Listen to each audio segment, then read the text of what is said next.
मेरा किसी ने कभी जीवन में ध्यान भी नहीं दिया। कभी गांव जाने की हिम्मत नहीं पड़ती कि रोटी मांग ले।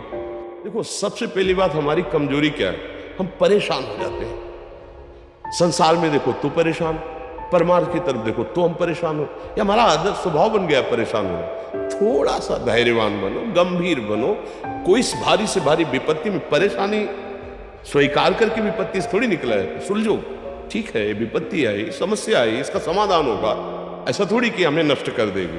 अगर अभी हमारी बड़ी हानि हो जाती है, हम कल इससे बड़ा लाभ प्राप्त कर सकते हैं। हमको एकदम बिल्कुल गंभीर रहना है, इतने कमजोर नहीं बन जाना। अब वो गए तो क्या होगा, अब वो वस्तु गई तो क्या, पद गया तो क्या होगा। प्रयास किया था, ये पद मिला था, इससे बड़ा पद प्राप्त करूंगा, मैं इससे बड़ा महान बनूंगा। ठीक है, एक बार गिर गया, गलती हो गई, दंड भोगूंगा, फिर इससे ज्यादा संयम में रहूंगा। बिल्कुल मतलब एकदम फ्रेश दिमाग रखना चाहिए।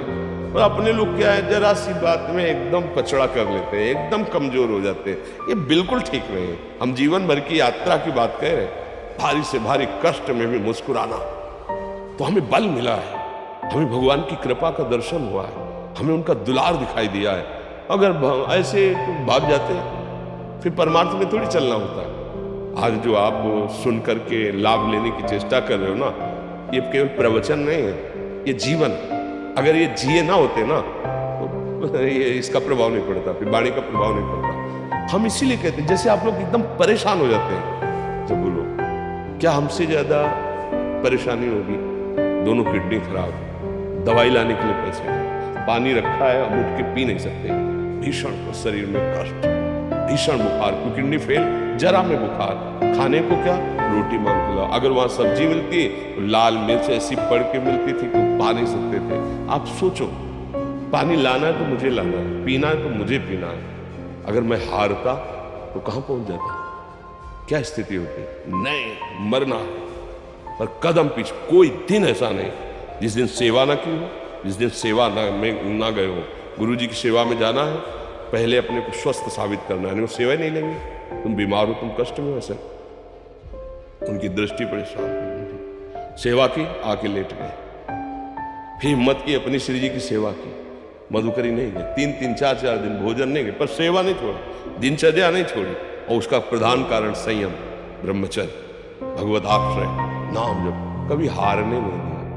अभी भी थोड़ी देर बाद डायलिसिस हुआ, हारने, आपको हारे हुए नजर आ रहे हैं, शरीर में पीड़ा है, भी बात बिगड़ गई, परेशान। नहीं बिगड़ी तो बिगड़ जाने की संभावना में परेशान है। आज सुख है, लेकिन कल सुख छिन जाएगा तो हम आज के सुख में सुखी ना होकर कल के दुख की आने की संभावना में भयभीत हो। तब क्या हमारी सोच रह गई। हमको इतना बलवान बनना है कि सुख और दुख दोनों हमको छू न सके। भारी से भारी सुख की व्यवस्था है तो अहंकार नहीं, हर्षित होकर किसी का अपमान न करे कि हम धनी, हम पदाधिकारी, अमुक। भारी से भारी दुख आया तो हमें किसी के सहयोग की जरूरत नहीं। हम फिर अपने कदम बढ़ाएंगे, हम फिर जुड़ी हुई अपनी भावनाओं को सजाएंगे। मस्त जीवन, एकदम तुम अविनाशी के बच्चे हो। शेर का बच्चा भेड़ों के बीच में फंसकर मेव मेव बोल रहा है, बस अगर दहाड़ना सीख जाए तो कोई भी उसे परास्त नहीं कर सकता। ऐसे भगवद अंश तू प्रपंच में फंसकर अपने को इतना दीन क्यों देख रहा है। तू ऐसा है, भगवान के दिव्यास्त्र में भी ताकत नहीं तेरे को मार सके। तू अविनाशी का अविनाशी बच्चा है। विनाशी भोगों को, विनाशी शरीर को मैं मान के इतना भयभीत, इतना दुख, ठीक नहीं। ये सबके लिए, केवल एक के लिए नहीं। आप समझो, आप लोग सोचते हैं हम गृहस्थ होकर भला ऐसी स्थिति कैसे। जनक जी सुखदेव जी के गुरु हैं और राजा हैं, महल है, रानियां हैं, नौकर है, चाकर।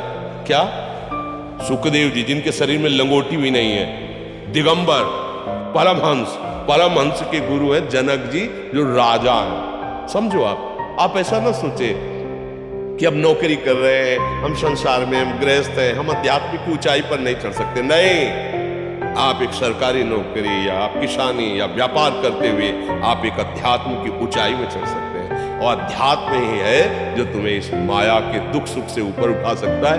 दूसरा, चाहे जितनी संपत्ति आ जाए, आप सुखी नहीं हो सकते। सब देख लो, आंख खोल के देख लो, अध्यात्म ही है जो तुम्हें हर कष्ट सहकर मुस्कुराकर जीने का रास्ता बता देगा कि आप आनंदित हो जाओगे। कुछ नहीं बिगड़ा, अध्यात्म है तो कुछ नहीं बिगड़ा, अध्यात्म नहीं है तो कुछ नहीं बना। कुछ हाथ नहीं लगने वाला।